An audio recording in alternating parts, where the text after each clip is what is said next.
আরে কানের সামনে তো মশা বহন বহন করছে কেন? আরে ভাইয়া এই লোকটা শরীরের মধ্যে কি দিয়েছে? আমরা তো কামড়াতেই পারছি না।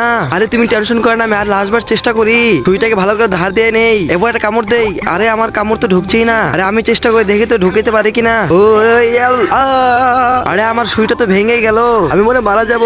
আরে ভাইয়া তোমার কি হলো? তাড়াতাড়ি চলো বসের কাছে নিয়ে যাই। বস আপনি কোথায়? বস আমার ভাইয়ের কি হয়েছে দেখুন। আরে তোদের কি হয়েছে?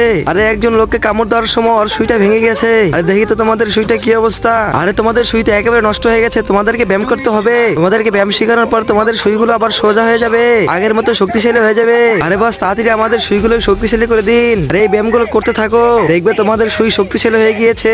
যে কোনো জিনিসকে তোমরা ফুটো করতে পারবে এবং যে কোনো জিনিসকে কামড়াতে পারবে। আরে দারুণ তো, আমাদের সুই তো খুব শক্ত হয়ে গেছে, এখন তো যে কোনো জিনিসই ফুটো করতে পারি। আরে ওই সাইকেলটা আসছে, ওই সাইকেলে একটা কামড় দিয়ে দেখি আমাদের সুই শক্ত হয়েছে কিনা। আরে বাহ দারুণ তো, আমাদের সুই তো শক্ত হয়ে গিয়েছে, এখন আমরা আগের থেকে অনেক শক্তিশালী।